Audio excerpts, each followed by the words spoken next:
Assalamualaikum warahmatullahi wabarakatuh. Perkenalkan nama saya Kevin Pardoyanto dengan NIM A11 2022 14754. Di sini saya akan mempresentasikan hasil pengerjaan saya terhadap responsi data science ini. Nah, di sini saya telah membuat kode import dan seterusnya ini. Ini langsung saya skip saja ya. Ini untuk membaca dataset, lalu mengetahui jumlah kolom dan baris, untuk mengetahui dataset yang lebih detail, lalu data script ini untuk menampilkan statistik dalam bentuk deskriptif, untuk sum ini untuk mengetahui apakah dataset tersebut mempunyai nilai missing value atau tidak, untuk mendistribusi kelas dalam bentuk outcome. Nah, di sini kita sudah masuk ke tahap video yang pertama, yaitu ini outcome dan seterusnya ini untuk mengecek apakah dataset itu seimbang atau tidak. Kemudian di sini saya juga buat kode correlationate map. Ini berfungsi untuk membaca korelasi terhadap target outcome. Yang pertama di sini data pregnancies, yaitu outcome-nya 0,22, lalu glucose 0,7, blood pressure 0,065 dan seterusnya. Di sini saya telah membuat kode cost_0 ini untuk menangani nilai yang tidak valid atau zero values pada fitur medis tertentu dalam dataset diabetes. Misal di sini terdapat kolom glucose, blood pressure, thickness, insulin, dan BMI ini. Karena dataset ini tidak bernilai 0, maka nilai 0 pada fitur data di atas, kolom di atas itu harus diganti menggunakan daftar kolom yang secara logis, tidak boleh bernilai 0. Kemudian di sini kode data ini berfungsi sebagai data pre-processing data untuk menangani missing value pada dataset. Kemudian X sama dengan df.drop dan seterusnya ini untuk memisahkan fitur variabel independen dan target variabel dependen dari dataset sebelum dilakukan proses pemodelan machine learning. Nah, di sini X-train, X-test, dan Y-train dan seterusnya ini untuk membagi dataset menjadi data latih dan data uji.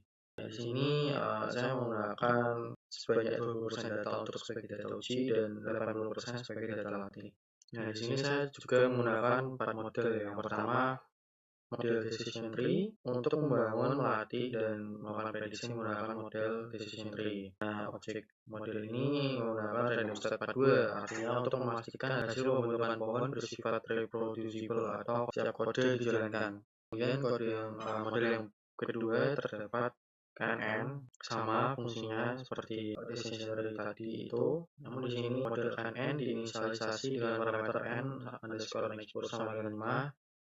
Dan proses klasifikasi yang dilakukan berdasarkan 5 tetangga terdekat dari setiap data uji. Kemudian kode RF sambil dengan random forest classifier ini, saya juga menggunakan parameter random_state sebanyak 42. Kemudian di sini yang terakhir saya menggunakan model logistic regression dengan parameter max sambil dengan 1000 untuk memastikan proses optimasi convergent, terutama karena data telah melakukan proses scaling.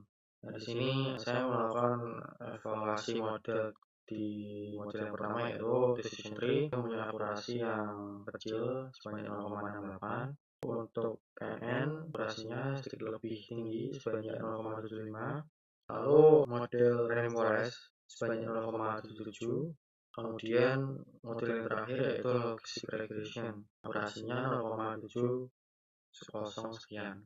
Nah, kesimpulannya karena model random forest menunjukkan hasil akurasi yang paling tinggi dari ketiga model lainnya, maka saya di sini memilih model random forest classifier untuk analisis pada tahap selanjutnya. Saya juga telah membuat confusion metric untuk decision tree, kemudian untuk confusion metric KNN, confusion metric random forest, confusion metric logistic regression.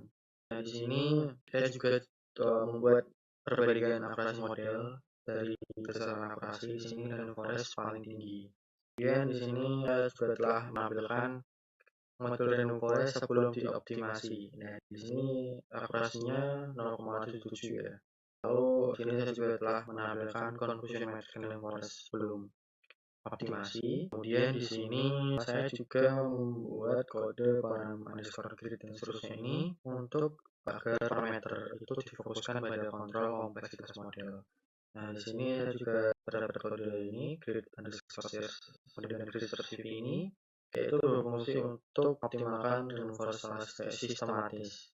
Dan di sini terdapat kode berikutnya, yaitu random forest setelah saya tuning atau setelah saya lakukan hyperparameter tanpa resampling atau smooth. Dan di sini bisa dilihat saya mencari model random forest yang terbaik menggunakan metode grid search CSV ini. Di sini akurasinya menurun ya dari random forest yang secara basic tadi yang sebelum di hyperparameter itu 0,77. Dan di sini akurasinya setelah di hyperparameter 0,75 menurun. Kemudian di sini saya juga telah mencetak confusion matrix setelah di hyperparameter. Saya juga telah menulis data dari kode confusion matrix di atas, kemudian from inverse oversampling import smooth. Nah, ini kode ini digunakan untuk mengimpor smooth atau synthetic minority oversampling technique dari library Inverlearn. Nah, Inverlearn ini library khusus untuk mengenali dataset yang tidak seimbang.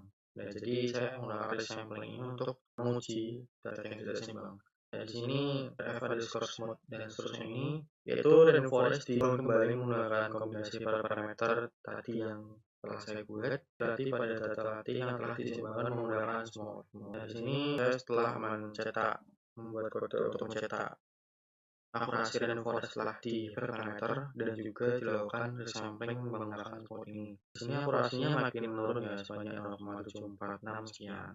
Saya juga telah mencetak confusion matrix setelah dituning dan di smooth atau di resampling. Kemudian di sini saya telah membuat kode untuk menampilkan perbandingan model random forest yang sebelum dilakukan resampling maupun di hyperparameter. Lalu terdapat model random forest yang telah dilakukan hyperparameter atau dituning itu.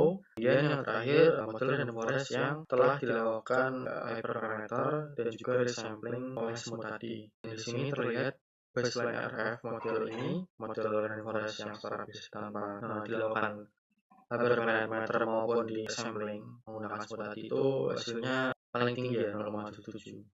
Ya, di sini justru model random forest yang dilakukan hyperparameter dan resampling menggunakan smooth ini malah menunjukkan hasil akurasi yang paling rendah sebanyak 0,74. Di sini saya juga mencetak perbandingan performa random forest ketika tadi model itu yang paling tinggi performanya secara dari aspek akurasi ini yang paling tinggi yang baseline RF. Untuk kesimpulan akhirnya itu berdasarkan hasil evaluasi menggunakan metrik yang sama, yaitu classification report dan confusion metric, diperoleh bahwa model random forest sebelum optimasi menghasilkan akurasi sebesar 0,779 dengan recall kelas minoritas kelas 1 sebesar 0,59 dan F1 score sebesar 0,65. Hasil ini menunjukkan bahwa model awal memiliki performa akurasi yang cukup baik, namun cenderung bias terhadap kelas mayoritas. Nah, lalu setelah dilakukan hyperparameter tuning dengan menggunakan grid search CV, performa model mengalami penurunan, di mana diturun menjadi 0,753, recall kelas minoritas 0,57 dan F1 score kelas minoritas menjadi 0,62. Kemudian selanjutnya, penerapan kombinasi hyperparameter tuning dan smooth memberikan perubahan yang signifikan pada karakteristik prediksi model. Meskipun akurasi kembali menurun sebanyak 0,747, recall kelas minoritas meningkat menjadi 0,67 dan F1 score kelas minoritas kembali stabil di angka 0,65.